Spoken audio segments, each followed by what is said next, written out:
name's Elise Favis. I work for Launcher. Here with my friend KK Slider at PAX East. Despite growing concerns of the coronavirus and Sony backing out of the show just a week prior, PAX East ended up drawing thousands to its annual convention in Boston. And it had many great games. Here are 9 of the best we saw. Maquette is a puzzle game and a love story. You walk through a garden that occasionally has text written across the walls, and it tells the story of a broken relationship. I'm Kenzie. I'm Michael. Through this garden, you'll find a diorama of a tiny garden. Placing objects in the small diorama will manipulate the bigger garden around you. That might sound confusing, but it's actually pretty cool. It's also a concept we've never quite seen before.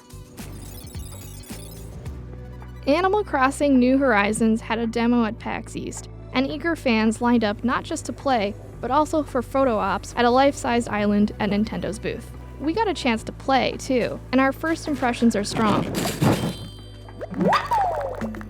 Streamlined customization for your home, terraforming, sleek island design, and impressive improvements to buildings like the museum makes the series look better than it ever has. Doom has long had frenetic action in its series, but there's a very clever evolution to Doom Eternal, the new game. Its mobility. You can now climb walls while fighting, double jump to access better vantage points, and so on. Everything just feels really great and smooth.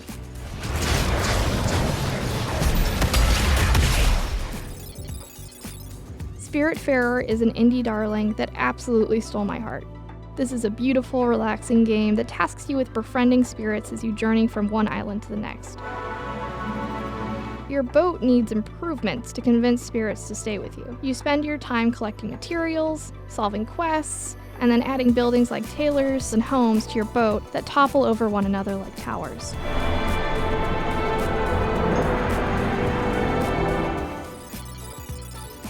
Outriders is an RPG shooter in space from the makers of Bulletstorm. It blends cover-based shooting with superpowers, like being able to teleport behind an unknowing opponent to take them out, or burn them to a crisp with fire abilities.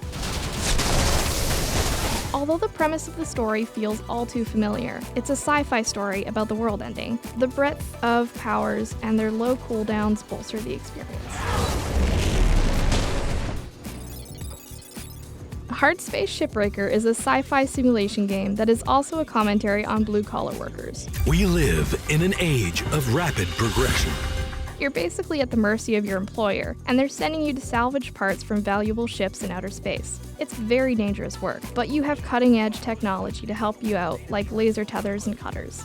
It's also a game that is centered around a menial task, but that's definitely a trend we've been seeing in video games for a while now, like in Stardew Valley. Salvaging massive starships from every corner of the galaxy.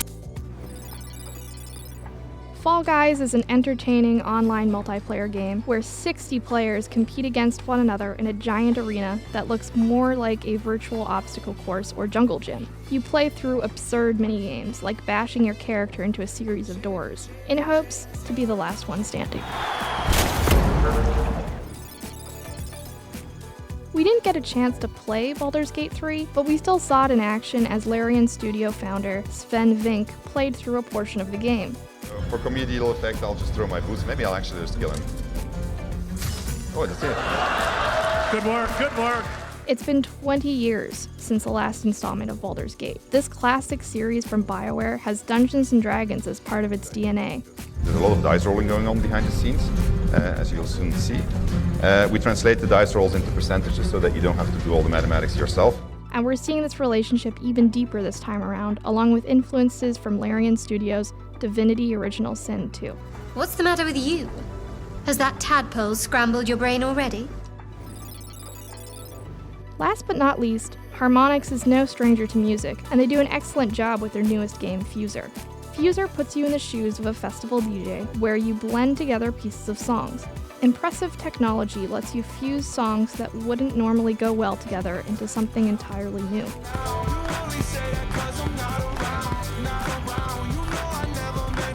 It's not challenging, but it is extremely rewarding and entertaining to see what kind of Frankenstein-like creations you can make from these different pieces of songs.